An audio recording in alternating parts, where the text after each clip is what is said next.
Recently, St. Bonaventure sophomore pitcher James Capilupo blew up all over social media. Capilupo's unique pitching windup led to him catching the eyes of millions. The history behind his windup is a fascinating one. There's some Bob Feller or Sandy Koufax or something in that leg kick. Going throwback tonight, Will Heflin. I like it. Yeah, I mean, I've been pitching a long time since I was, 4 or 5 years old, and always kind of been. I mean, I'm not anymore now that I'm older and becoming a kind of a man, but I always had was like a scrawny, like little kid, and never was as big as the other guys or as strong. So I kind of had to do something extra to produce that velocity and power to be able to be a good pitcher. So I always kind of had like a herky jerky, big wind up to get as much of my legs as possible, and it kind of worked throughout my whole childhood. And I'm a pretty mobile, like flexible guy, so it comes pretty naturally. It doesn't feel forced at all, and I would say I don't think I can get any bigger than it is now, but it's kind of gotten to this point slowly throughout the years.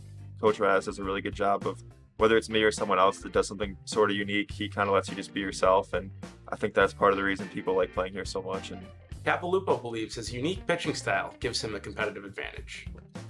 yeah, definitely. I mean, that plays into it now. I mean, obviously now that I'm a lot stronger than I was when I was in middle or high school, I wouldn't necessarily have to do it as much, but now that I'm so used to it, it also adds an element of deception. So I feel like that's even less of a reason to get rid of it or change anything, just because when you're a hitter, you're seeing so many guys that are similar, they're stock, same arm slot, same leg kick. When you see something different, it can kind of mess with you a little bit. So I think that helps a little bit to an extent too. When Capilupo saw himself blowing up all over social media, he instantly was very surprised. The MLB came a few days after the fact, but I think the first big one was the Pitching Ninja, Rob Friedman on Twitter.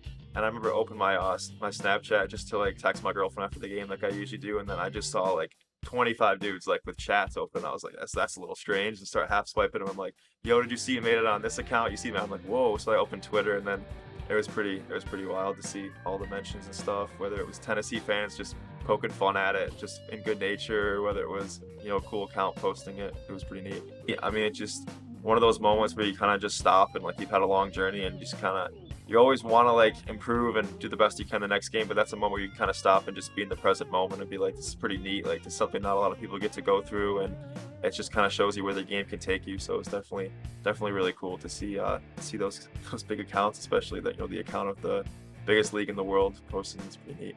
Interestingly enough, this isn't the sophomore's first time going viral over social media. Capilupo has caught the eyes of over 1 million people on TikTok. Yeah, I mean, I've always had kind of a knack for social media. I really understand how to leverage engagement and the algorithms and stuff, and it's always been a strength of mine. I was actually like 15, 16 years old, and I was a marketing manager for a company called Press Sports. Used to run a lot of their social medias, was a paid position, was pretty neat. Learned a lot from that. I grew my skills within that, and then now I just really enjoy making content. It's kind of a break from like studying or working out for me. I find it enjoyable and relaxing, and I can obviously use it as a way to make an income too. So it's pretty enjoyable, and I just love, posting my stuff and just enjoying it. Going forward, sustainability and consistency will be key in Capilupo's windup. I'd like to simplify it a little bit. I think that we can do some things to still be unique and creative, but maybe create more balance for him and to make it more consistent. The tough part with a high leg kick like that is being consistent with that leg kick for 6 or 7 innings. As you get tired and your body is going through, the 80th, 90th pitch, that leg kick's going to vary a little bit, which makes your motion vary a little bit. So, I think there's some things that we could tinker with and help him a little bit with to help him be more consistent. And we've already had those conversations. So, James is a great kid, and he's willing to do whatever it takes to get better. And, so I'm really happy that we have him, and I'm glad that he's had this moment. But, I do think you'll see some modifications in the future. He's a little bit of a TikTok star too. So people will engage with him on there and be negative with him sometimes.